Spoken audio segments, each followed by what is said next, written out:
webinar. Great. And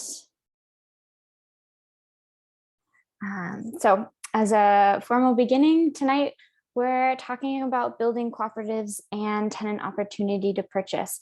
Broadly, I would say that I, as a housing organizer, have been hearing increased interest from renters in figuring out how to purchase their own buildings. The cooperative model for apartment buildings, for multifamily housing, has existed for a long time in the US and elsewhere, but I think we're really seeing a resurgence of interest now in this model, particularly due to the housing crisis that folks are experiencing and the massive increases in rents that we've been seeing across the country since the financial collapse.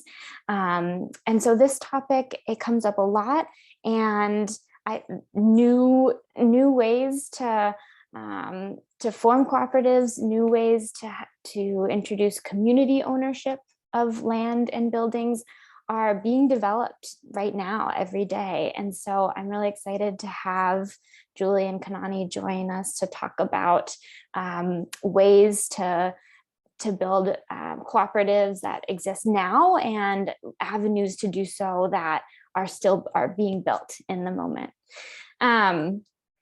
We're going to go for an hour tonight. We'll have presentations from both Julie and Kanani, and then we'll have a Q&A section. If you have, just a bit of housekeeping, if you have a question that comes up during the presentations, please put them into the Q&A chat, so then we can come back to that at the end of the presentations, and we'll be able to discuss more during the Q&A as well. If you'd like to ask a question verbally, you can raise your hand, and then I'll be able to unmute you, so we can do it that way as well. If you aren't familiar with HomeLine, if you haven't interacted with us before, I want to give you a briefer on who we are. HomeLine is a statewide nonprofit. We provide free and low-cost legal advice, as well as organizing, education, and policy advocacy. We take calls from across the state of Minnesota, and we take calls in 4 different languages. Tonight, we're talking about topics related to tenant organizing, but I'm not an attorney, so the topic will not be legal advice. If you have a particular legal question that you need advice on, please do get in touch with us via these hotline numbers. So that's just a disclaimer. Well, without further ado, I'm going to pass it to Julie first to share a little bit about what her work is at North Country. Thanks. I'm just going to figure out the screen sharing. I think that you could do it. Are you able to do it now? Oh yeah, let's go. Great.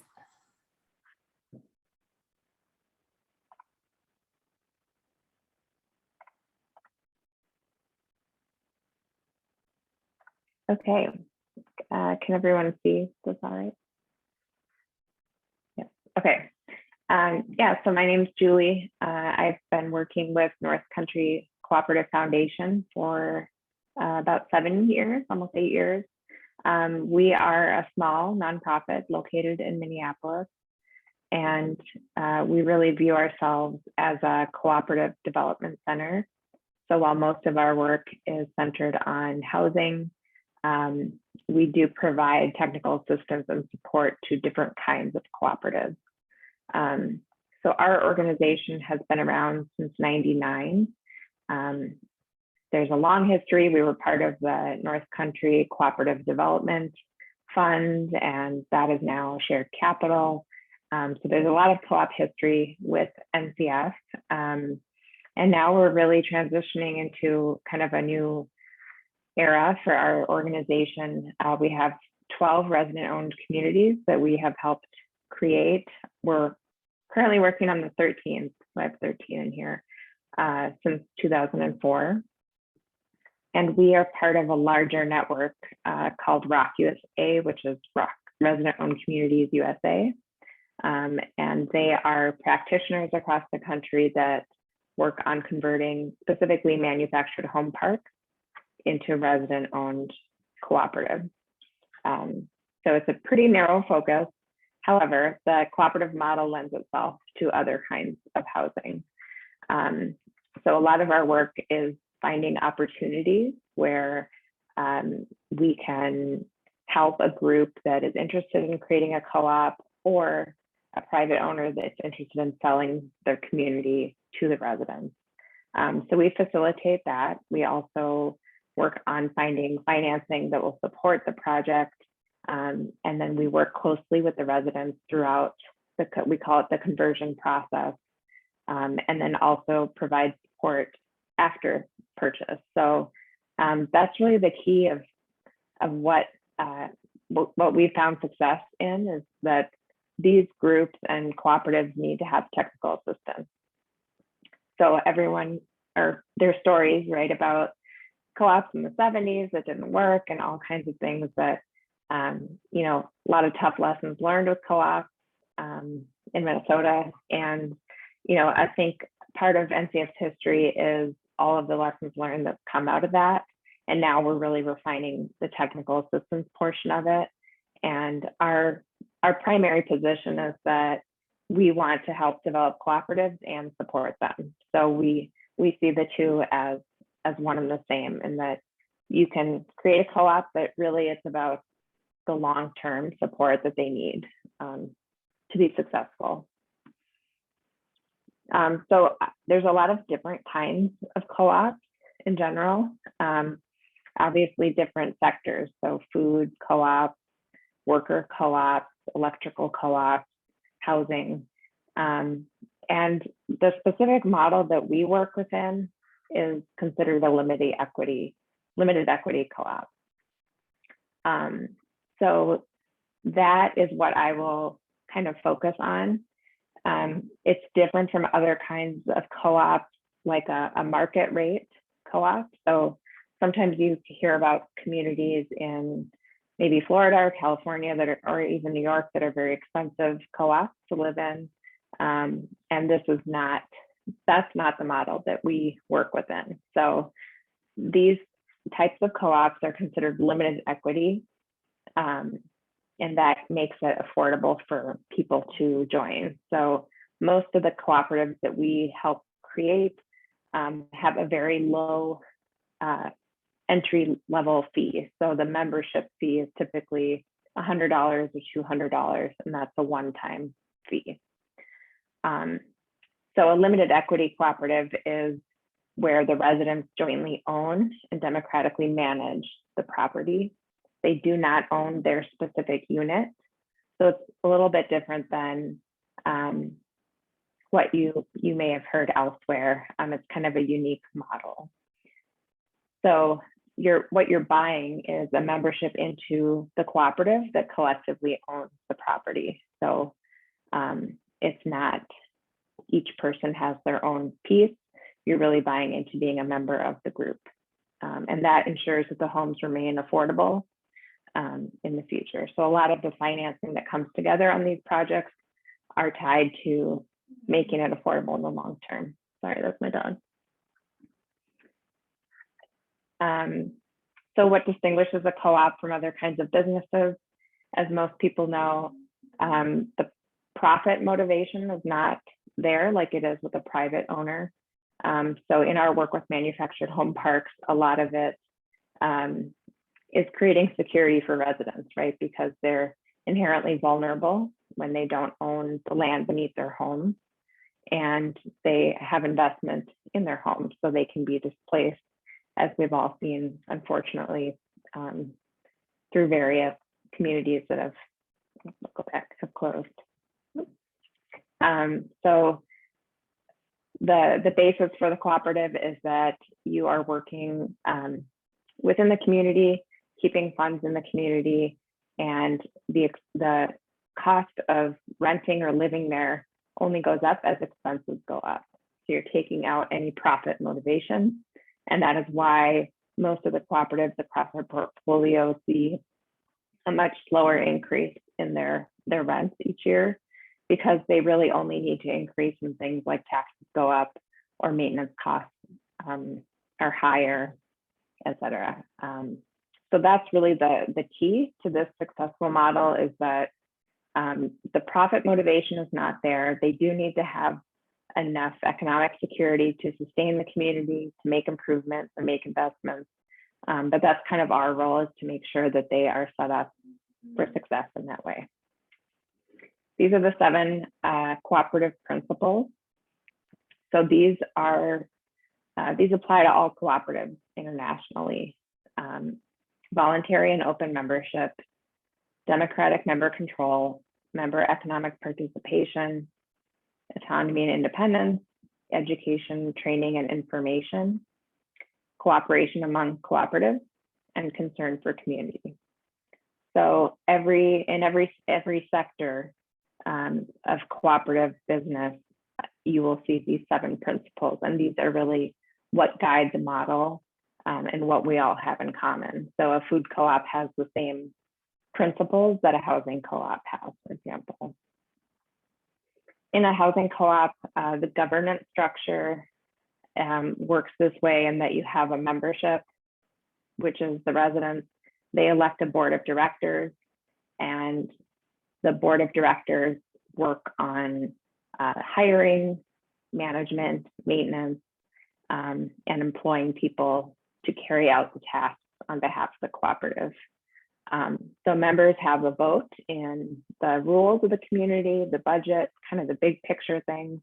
The board is responsible for kind of the day-to-day, having meetings every month, passing policies, approving expenses, and then they also enlist the help of outside third-party financial support, like bookkeepers and CPAs, and then they likely hire like an on-site manager of some sort. So that's kind of how the structure works. We put members at the top because that's really who everyone is accountable to. And the board of directors report to the membership. And anyone that's hired reports to the board. Some of the member responsibilities are to attend meetings. They will vote to elect a board of directors. There are bylaws that govern the co-op and community rules, and those are also documents that the membership votes on and can amend from time to time. If you live in a co-op, you are agreeing to live by the bylaws, the rules, policies, and procedures. And if your co-op has committees, participating on those. And I will say that at least in the model that we work in, it's not a requirement to be a member in a co-op. So if you're living in a community that converts to a co-op ownership, you have the option to join and become a member, but you can also decide not to join, and you would have the same benefits awarded to you, except that you wouldn't be eligible to vote in any of the co-op business or serve on the board of directors. So we don't typically have a rent differential between members and non-members. And by and large, most people join the cooperative so they can be involved. Like I said, the board represents the members. They pass policies. So a lot of my job is to work really closely with these boards and provide training and kind of continuing education on how to manage their communities, how to contract with vendors, reviewing their financials, all of these. We do special project management. So there's all kinds of different responsibilities that lie with the board, and that's a volunteer group, right? So no one gets paid. These are folks that genuinely care about their community, like Natividad, who spend a lot of their free time volunteering and holding meetings and making decisions on behalf of the members, and then reporting out to the members on what's going on in their community. So that's all I have for the slides. I'm happy to either pass it over, or if there's any questions, I can take them now. Yeah, we can do a couple questions for Julie now, and then we'll go to Kanani's presentation. And at the end, we'll also have another period of time for questions. I am seeing one question in the chat, and then also someone is raising their hand. Let me see, Ruth. So why don't Ruth, if you'd like to ask your question verbally, we'll start with you. I wanted to know how you decide who can join the co-op when openings occur. Yeah, that's a good question. In our experience working in manufactured home parks, the process is the same as any other community, in that there's certain application criteria that a new resident would have. So they really operate in the same way, and then the board approves or denies a new resident, essentially. It's a little bit different in that I don't think there's as much turnover in a manufactured home park as there may be in a multifamily building, for example. But they have to follow the same laws and rules as any landlord. So in this instance, the co-op is sort of serving a landlord role. They need to adhere to fair housing laws and have a reason if they do deny someone. They need to provide that information. So the criteria really depends on each co-op, but they do have to follow the same guidelines that another landlord would in that case. Great. Yeah, it looks like there's some chat questions. Yeah, there's one in the chat about Amiris is asking, is there a reason NCF doesn't support zero equity models? Yeah, so that's a good question. Our work specifically is part of this national model, so we're a little bit bound to that model of conversion. A zero equity cooperative is where the cooperative would be leasing the property from another entity. So it could be a nonprofit or an outside investor. It's a little bit more complicated in some ways because you don't have the full independence of the cooperative owning and operating the community. But I don't have a lot of experience with zero equity cooperatives, but it is another way to create a housing cooperative. It's just that the limited equity model is kind of where we operate. Great. And then lastly, for now, I also recognize Natividad that you're on here and you're mentioning Park Plaza Cooperative. Would you like to share at all your work with your cooperative? If so, you could just say so in the chat or raise your hand if you know how to do that, and great. So I'll let you talk here. Yep, you should be able to share if you'd like. Hello, everyone. We live in Park Plaza Cooperative in Fridley, and it is a manufactured home community. And North Country Cooperative Foundation is our technical assistant provider, and they have been for the last 10 years. So I think had we not done this, we would probably not be here today, or else our rents would be so high because we would have a different style owner. I'm very fortunate to have lived here before we became a cooperative and then after. To see the conversion is massive and great, and I'm so thankful. We've done $1 million worth of infrastructure, which included streets, water, sewer, fire hydrants, more lighting. I can't think of what else. There's been so much. And recently, in 2016, we were able to put in a brand new storm shelter above ground, which is also a community center. During that process, we only raised the rent $6, and that building was over $600,000. So to be able to do that without raising the rent $25, $50, $100 is a major deal. And anytime, we have not raised the rent very much here. In fact, one time we held it for 3 years straight. So there's only reason to do that is if something major happens or you're at a point where you really need some extra money to help. So right now we just added 4 new homes to our community, which went on 4 empty lots. We only have 3 lots left out of the 10 that we had for so long. We have 5 brand new babies this year that are coming. So that's exciting. We are right in the heart of many schools. Right now, a lot of our children are attending full immersion Spanish classes from kindergarten up.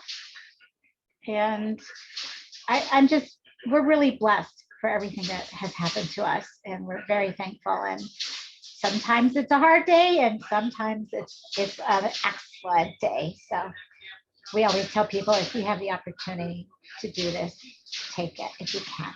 And we are currently working on the opportunity to purchase bill, and we're keeping our fingers crossed that it will pass. Thank you so much for your time. Thank you so much, Natividad. That was great to hear about your experience.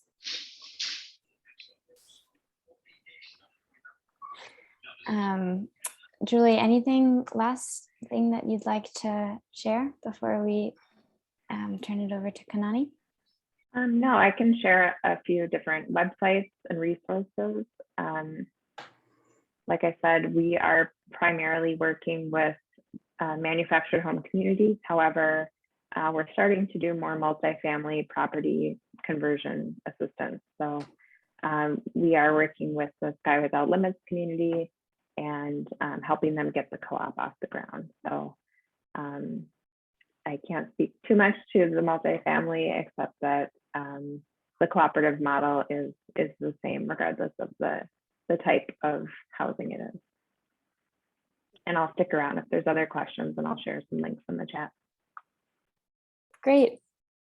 Thank you so much. Well, that's a good segue, in fact, to Kanani's presentation about tenant opportunity to purchase in Minneapolis. So again, this is a Minneapolis specific policy that's being moved in front of the city right now. But you know, it clearly has applicability across the state, and I would hope to see it expanded at some point. So Kanani, go ahead, and I think you should be able to share slides. Awesome. Awesome. Thanks, Erin. Let me just see. Awesome. People are able to see? Great. Oops. All right. So tenant opportunity to purchase agreement, otherwise known as TOPA. I'll probably use the acronym TOPA because it's easier to say. This is a policy that's been discussed in Minneapolis for several years, but it is a policy that kind of originated in Washington, D.C. about 40 years ago in response to some of the gentrification and economic pressures, particularly Black residents were seeing in North Washington, D.C. This policy was brought forward to give longtime residents, particularly renters, an opportunity to stay in their neighborhoods. The Washington, D.C. version has actually shifted over time. So as I go through the policy, if I reference that, it has had probably 3 large amendments in the 40 years it's been in place. The first 10 years it was implemented, there was no support in financing or funding directly from the city. So it was essentially a policy that was brought forward that really had nonprofits and community developers kind of taking the bulk of the work and technical assistance. That's shifted over time. As well as one thing I want to highlight is that the assignability of rights. So tenants not only had the opportunity to purchase their building or unit in Washington, D.C., they also had the opportunity to take that right and assign it to others. That assignability didn't necessarily have any qualifiers. So people were able to leverage, for example, their space in an apartment building or a multifamily home and put a price on it, which allowed them to get resources or funding needed to move. So that's just a little background of the origination of TOPA, I guess, in terms of how it's applied here in the States. So Minneapolis City Council gave city staff a direction in 2019 to do a study looking into how TOPA could work in Minneapolis particularly, what it would look like, how much it would cost, what would be the impacts of it. This study was completed and presented back to City Council in November 2020. And in that presentation, it essentially laid out 3 pathways to move forward with TOPA. The first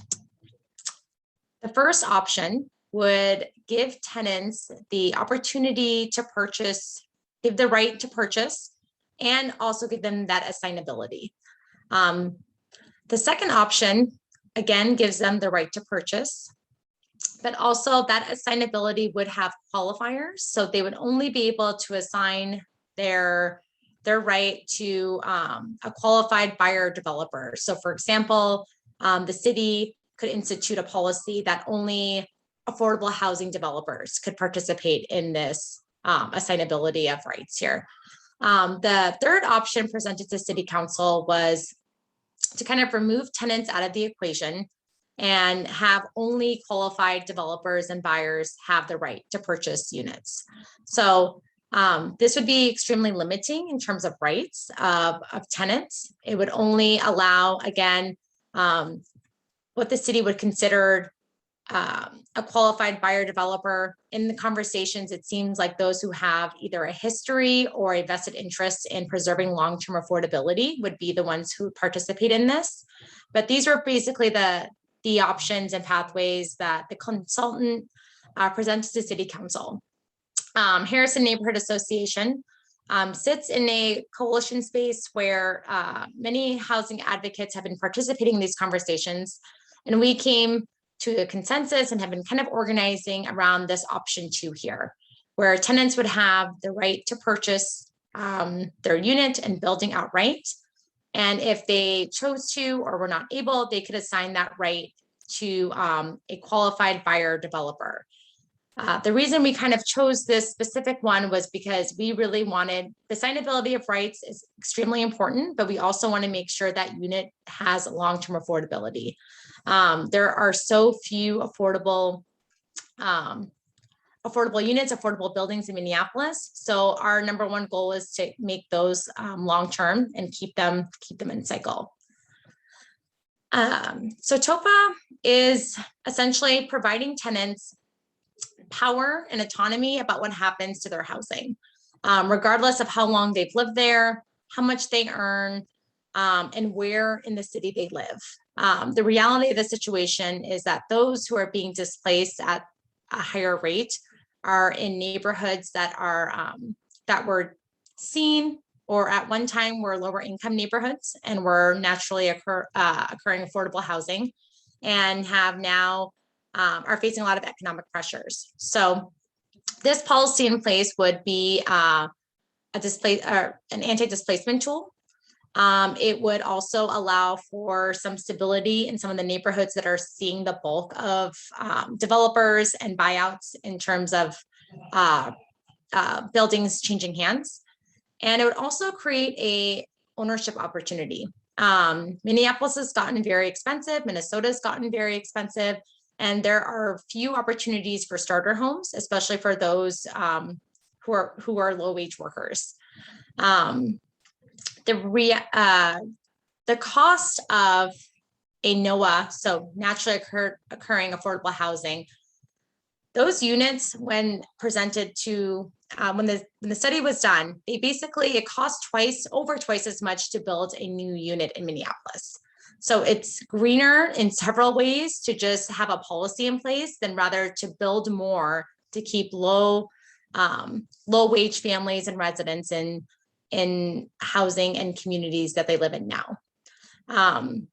Minneapolis, also on the north side in particular, has seen a lot of predatory practices with limited affordable housing options. So with the foreclosure crisis back in 2008, 2009, several single family homes that were once owned by Black residents who were building equity were wiped out, and those who moved in were large investment groups that have kind of elevated, like artificially inflated what the housing costs are in parts of the city. So North Minneapolis, though median wage and income is lower than other parts of the city, their housing costs are also some of the highest in the city.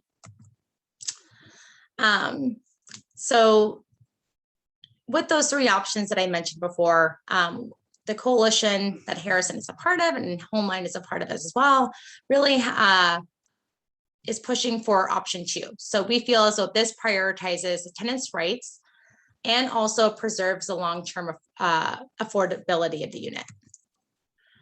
When it comes to, again, particularly Minneapolis, the conversation about what units this policy applies to is extremely important. So in terms of housing inventory, over half of the rental units in Minneapolis are single family homes. So not including them into a policy like this would prohibit over half the renters in the city.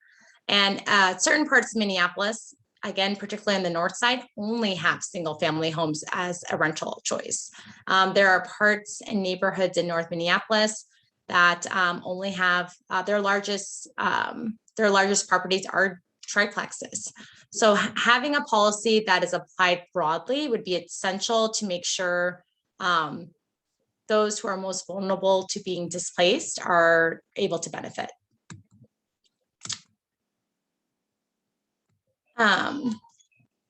Why is TOPA needed now?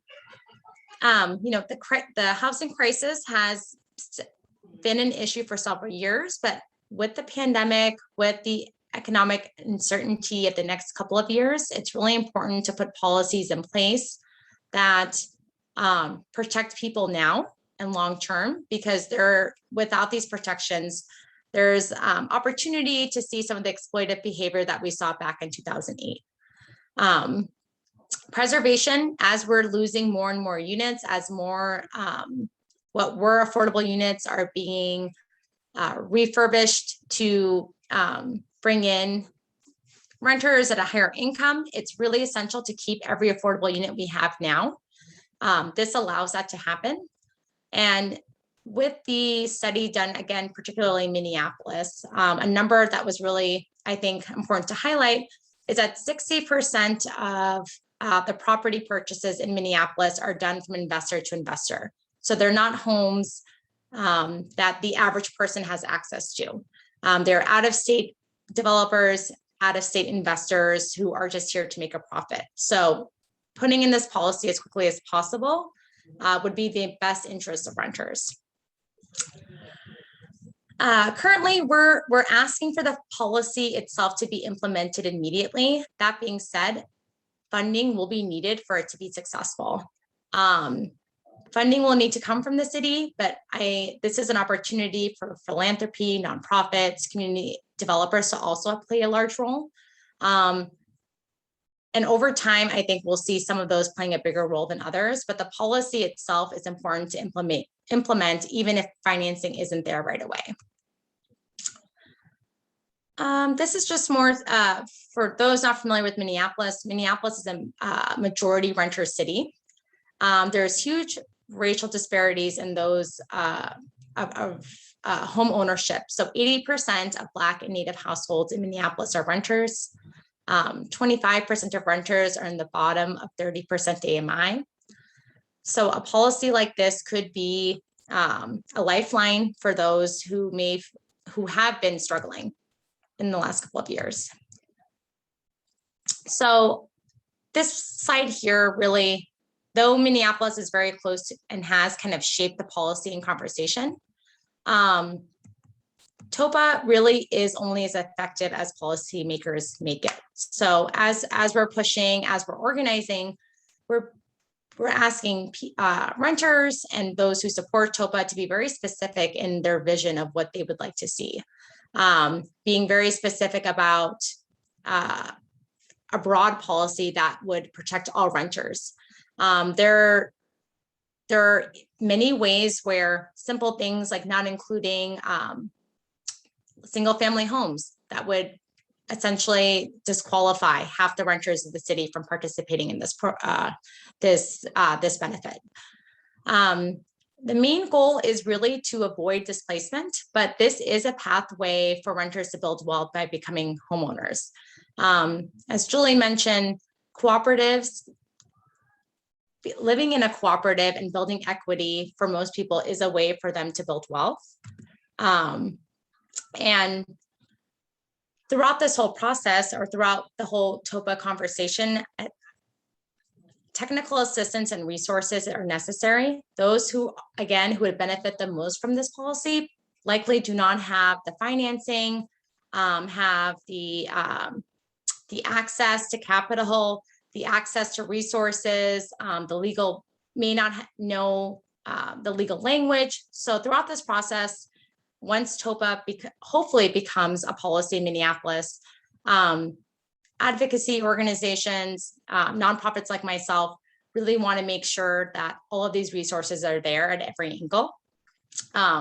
We want tenants to avoid displacement. We want them to leverage their power. And with a strong TOPA policy, for example, that allows tenants to have the first opportunity to purchase, as well as the first right of refusal.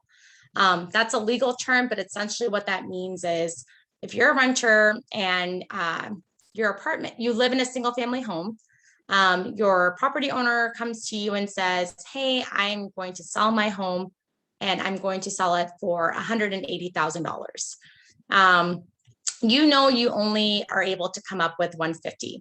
So at that point, the property owner will say, okay, I'm going to take my, put it on the market and see what I can get there. Even though that first opportunity, you weren't able to secure the home, if that property owner goes to the market and is only able to get $150,000, they are then, if TOPA is done in an effective way and has important pieces like this, they then will come back to you and say, you know what, I can only get $150,000. Do you want it now? And that gives you, again, another window, another opportunity to make that purchase. So TOPA can be a great tool, but we want to, as we're talking about it, as we're talking to legislators and policymakers, really emphasize the really important pieces that are needed to make it effective.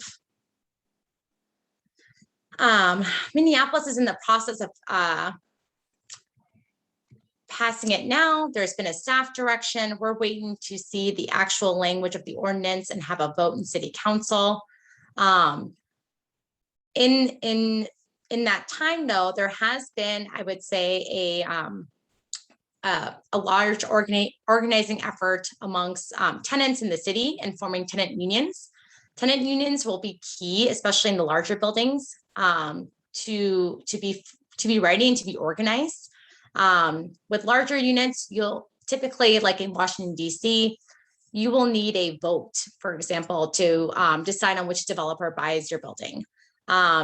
So for that vote to be, so for tenant unions and those conversations and that infrastructure to be built in as soon as possible allows for when TOPA is ready and it's finally passed for people to be organized and ready to go. There's been a lot of leadership development, particularly I've seen it in Harrison, but I've seen this all throughout the city. People are building community power and people are feeling around this policy and around housing in general, feeling like an expert in terms of their future. As a renter, you really are an expert of what's best for you and what's best for your community. And that's translated to legislative advocacy in Minneapolis with renters. So that has been wonderful to observe. If you're a Minneapolis renter, I would encourage you to reach out to your city council member and let them know that you do want to see this policy. You want to see the strongest policy brought forward, and you want to see a vote happen before the end of this year. If you are not a Minneapolis resident, I'll get out of here. if you're not a Minneapolis resident, I would say to start talking to your neighbors and start talking to, sorry here, I was trying to get rid of the sharing button. But here we go, got it.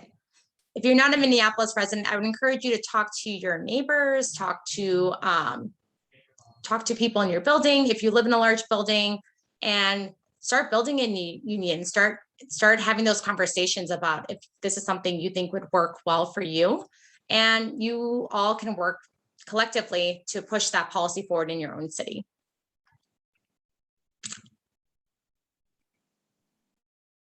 Great. Thank you so much. That was a very comprehensive overview of TOPA and where it's at in Minneapolis. And just like you were saying, Kanani, it's being proposed, you know, in the city now, and hopefully we'll move through the city this year. But I would love to see it proposed in cities all throughout Minnesota. And yeah, it clearly benefits tenants everywhere. So this is just the beginning. All right, so I want to leave some room for folks to ask questions. Please put them in the chat or raise your hand. I see someone has their hand. Ruth, yeah, has her hand raised again. Here you go. Go ahead, Ruth. So you said that they might need $150,000, for example, to be able to buy the house. Well, I'm really curious about what resources they would have to get together that $150,000, and if they would need to, the people who would be buying the multifamily and say turning in their co-op, do they have to go through the bank process where they do the screening that a bank would do as far as their credit scores, etc.? You know, what would the process be actually for them to do this? For sure, and that's a great question. So for example, I would say there's lots of different ways that this could look. So, and as far as the 150,000, I was kind of referencing a specific situation where this happened actually in the Harrison community. A landlord, it was a single family home, and the tenant was credit ready. So was ready to purchase a home, but the landlord or the landlord didn't feel as though, for whatever reason, just didn't want to sell to the tenant. So that specific situation for someone who is credit ready, there are strange reasons why landlords don't want to sell to renters, and having a policy in there where you would have the first right would give you that opportunity to stay in that home. In the situation where you're a multifamily home, or you have several people who are not credit ready, the assignability of rights is where I think it's key. Oh, sorry, what was that? Oh, the assignability of rights is where I think this policy is really important, or it's really important to include in this policy. So we have, again, in Harrison, we have people who live in like 16 units or 10 units, and they don't necessarily want to be homeowners. They just want to stay in their building. They just want to be able to stay in their community because they've been there for a long time. And it's been something they've been able to afford. So in that situation, they are organizing now. They have formed a tenant union because some of them don't have the resources to get credit ready. Some of them don't really want to. They don't want to be homeowners and don't see that as a big, large lift. So they're hoping to be able to reach out to a nonprofit developer and say, hey, our building is going up for sale. We think that we've seen you manage other properties around the city. We know that you have a good reputation. Would you consider adding us into your umbrella or your portfolio, and start that conversation that way? So if this policy gives tenants the right to assign their rights to someone else, that gives tenants the right to really shop around and find an affordable housing developer who will work with them and they can have that negotiation happen. And I hope that answers your question, Ruth. Was that clear?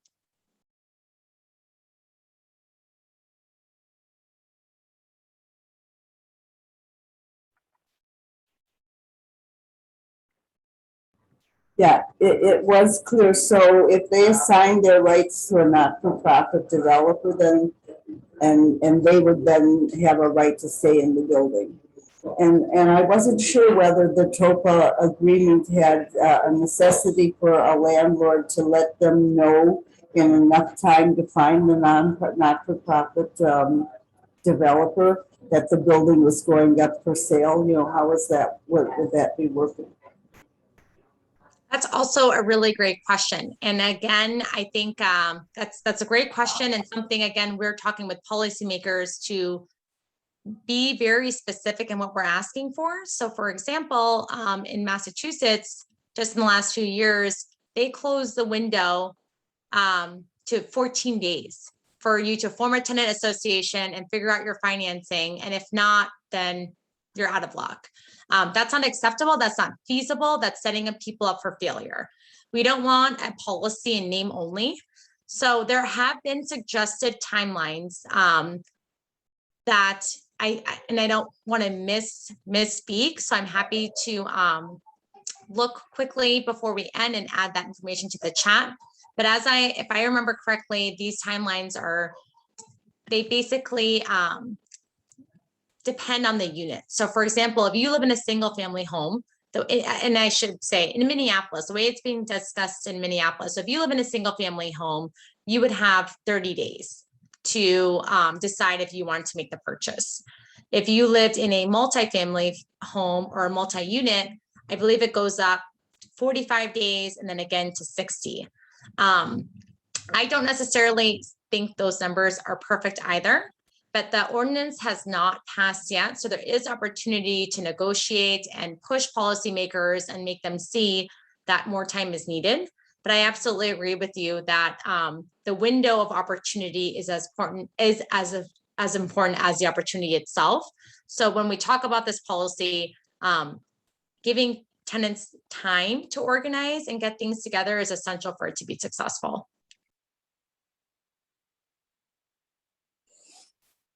Yeah, definitely. Great. I'm seeing a question in the chat from Miss Julian Jackson, who asks, does the city claim to be supportive of renters? And if so, why only support renters in this effort with only one option as a number one? And I think this is referring to Kanani, the different versions of TOPA that you outlined, where some would be assignable to developers and nonprofits, and some would include only the tenant purchasing. Yeah, no, that's a great question. So in conversations, housing organizers as well as tenants themselves have been advocating for option 2 because it kind of is a two-prong approach. So we want tenants to have the rights, absolutely, but we also want to preserve the long-term affordability for any other tenant that comes in there afterward.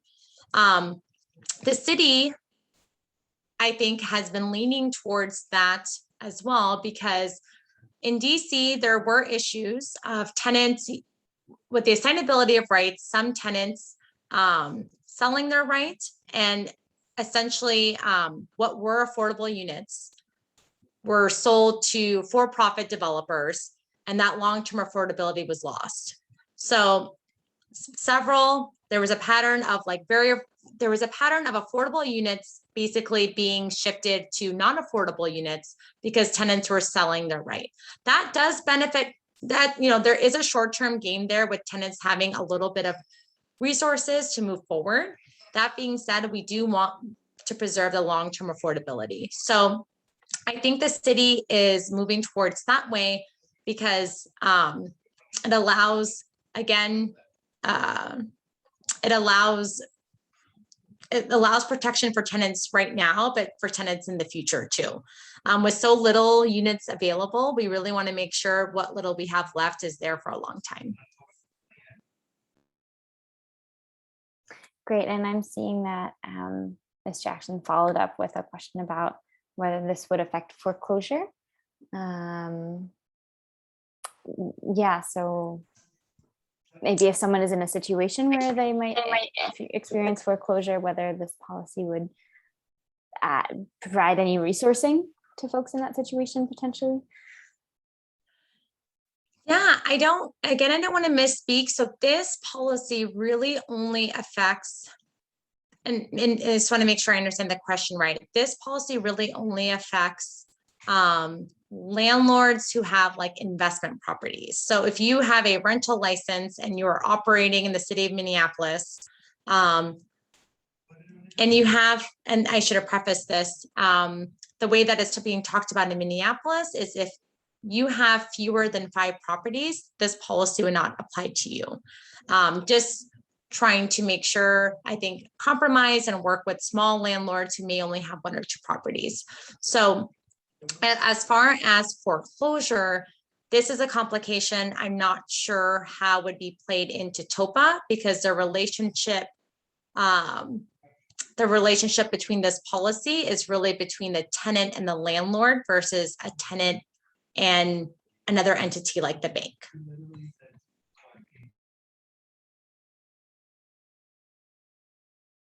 And then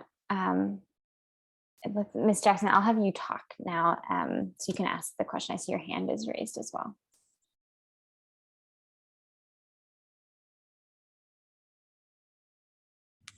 Yes, actually, my question specifically had to do with perhaps as this moves forward, it might have some bearing and influence from a foreclosure perspective. So when I was caught in the subprime, the bank still wanted $300,000 from me, but they subsequently sold it to the white boy investor for $40,000. And so again, it would seem to me that if you're talking about, the betterment of the community, it would have made more sense to keep me in my house as opposed to giving me the boot, subsequent homelessness, et cetera, et cetera. And so I was just thinking from the perspective that maybe it might create some leverage in terms of folks beginning to do more of the right thing. I hope that made sense.